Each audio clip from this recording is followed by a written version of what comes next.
Historian Richard Overy states that the war was won in 1945 not from German weaknesses but from Allied strengths. To what extent do you agree with this statement? World War II was more devastating than World War I. Whereas in World War I, the fighting had been limited to a relatively small area on the Western Front, in World War II, the fighting took place over nearly all of Europe. Aerial bombing was particularly destructive. Very few cities of any size were left unscathed, and the result was millions of dead and homeless people. In addition, transportation and communications had been seriously disrupted, industry destroyed, and farmland ruined. The consequences of this was that Europe was prostrate in 1945, with the victors of war, apart from the US, emerging from the conflict almost as devastated as the losers. While Stalin was fighting a very bloody war in the Soviet Union, Britain, joined by America from December 1941, was predominantly fighting an air and sea war. Although Stalin was desperate for Britain and America to open up a second front and thus divert the Germans away from the Soviet Union, this was not possible in 1942. Roosevelt agreed that defeating Nazi Germany quickly was a priority, even though it was the Japanese who had brought America into the war. But neither the US nor Britain yet had the resources needed to launch a major invasion on mainland Europe. Instead, Britain decided to carry on the fighting in North Africa. Rommel's forces were finally defeated in October to November 1942 at El Alamein and were forced into retreat across Libya. Early in November, Anglo-American forces landed in French North Africa in Operation Torch, and by May 1943, the whole of northern Africa had been secured. This campaign was important for many reasons. It prevented Egypt and the Suez Canal from falling to Hitler. It gave the Allies experience in large-scale seaborne offensives, and it provided a launching position for the next Allied target, Italy. The Southern Offensive on Fortress Europe began on July 10, 1943, and within 6 weeks Sicily was in Allied hands. This event caused the downfall of Mussolini, who was dismissed by the Italian king. In October, Allied troops crossed the mainland and captured Naples.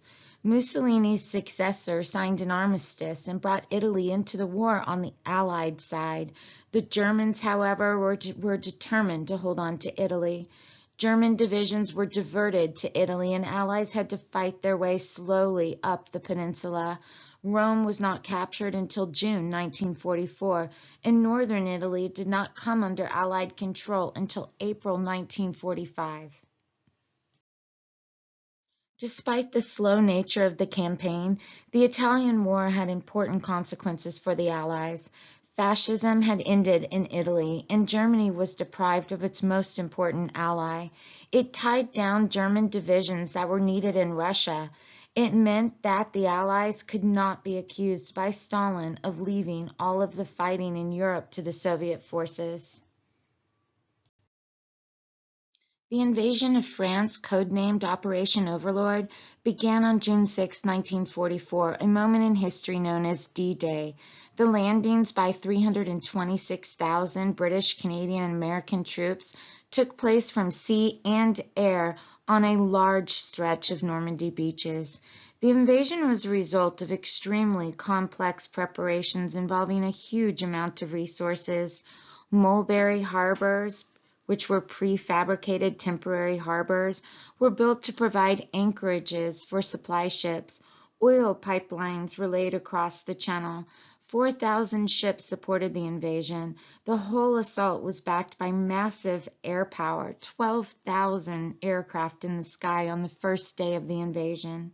Secrecy was also key to the success of this operation, and complex plans were put in operation, some in order to convince the Germans successfully, by the way, that the invasion would land at Calais rather than in Normandy. Within a month, 1 million men had landed in Normandy. In the next few weeks, most of northern France was liberated. Then Brussels and Antwerp were freed in the first week of September. However, German forces continued to resist and enjoy successes.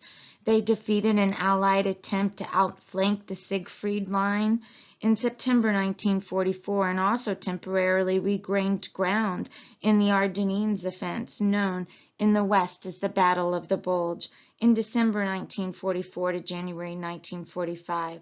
Yet the losses in men and tanks sustained by the Germans in these battles could no longer be replaced, and the first months of 1945 saw the steadily disintegration of the German armed forces. The Allies crossed the Rhine River in March 1945. Germany was now being invaded on two fronts, and in Berlin on April 30th, Hitler killed himself. General Dwight D. Eisenhower, the supreme Allied commander in Europe, refused to race for Berlin to get there before the Soviets, and thus Stalin's forces were the first to arrive. On May 7th, the German government surrendered unconditionally to the combined Allied forces. Another key question is, why did the Allies defeat Hitler? By not committing Germany's full military capacity to the invasion of Britain in 1941, Hitler allowed Britain to survive. Britain therefore kept the war going in the West and also the Atlantic and Africa.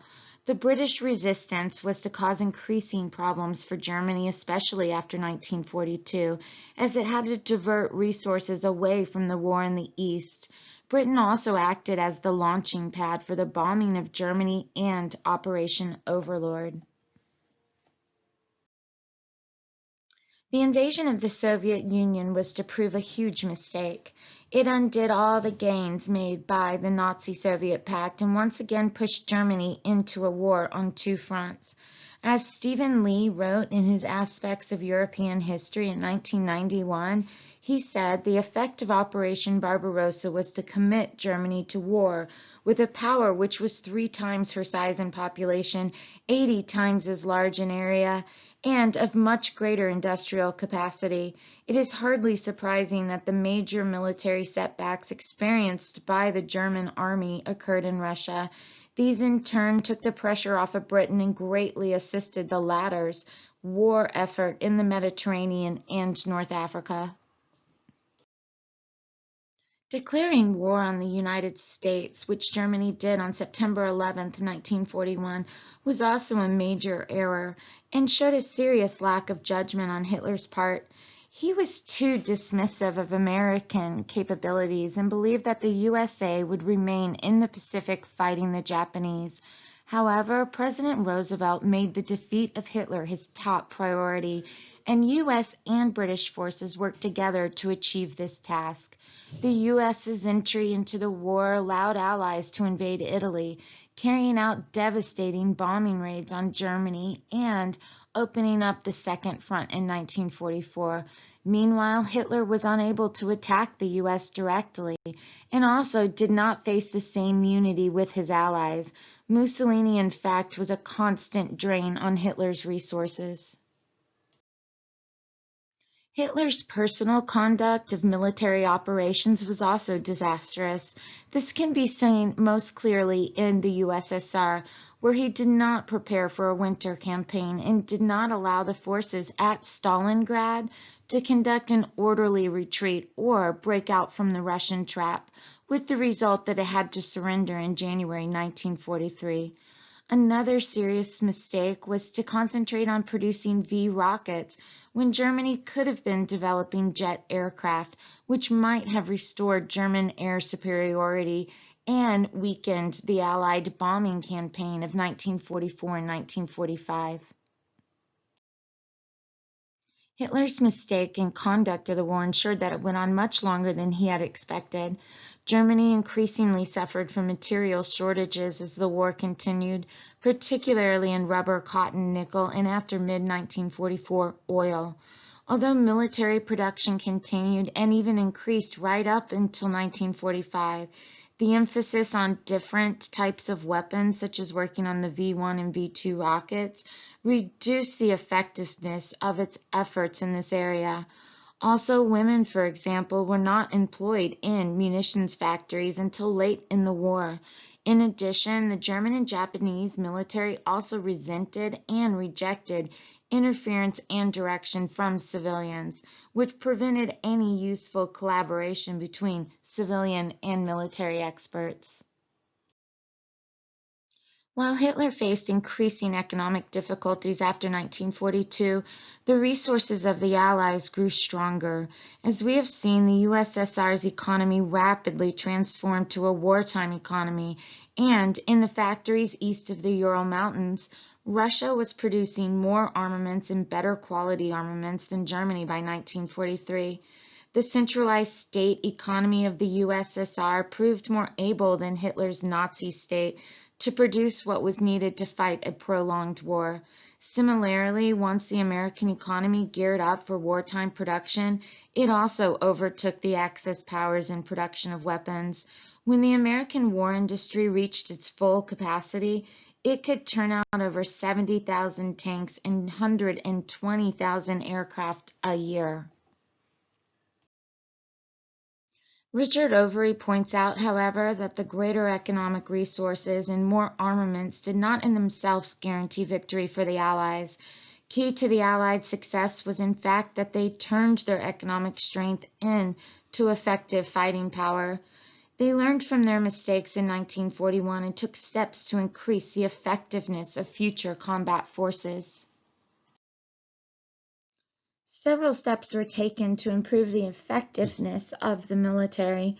First, they improved the quality as well as the quantity of military forces and technology.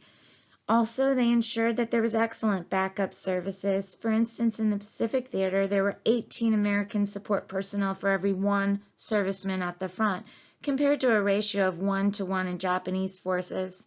Stalin also paid close attention to service of the Red Army.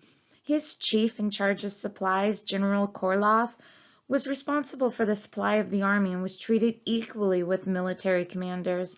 This was in contrast to the Axis powers, who put emphasis on operations in combat rather than on backup organization and supplies. Men with the best organizational skills were fighting in the German army rather than in helping on the civilian front. The other major thing that made them effective was setting up a large civilian apparatus to support the Allied forces, which allowed them to mobilize their economic, intellectual, and organizational strengths for the purpose of waging and winning the war. Strategic decisions made by the Allies were also vital for victory. First, the Allies made the decision to concentrate the mass of their attack on Germany. They realized that the defeat of this formidable military opponent was central to success. Thus, 85% of America's war effort was devoted to defeating Germany, and only 15% to the war with Japan. Second, the Allies poured massive amounts of money and effort into strategic bombing campaign, and this had a serious effect on Germany's capacity to fight effectively at the front. Germany had to curtail its own bombing offenses and divert funds into an anti-aircraft strategy. Finally, the Allies had a tremendous will to win.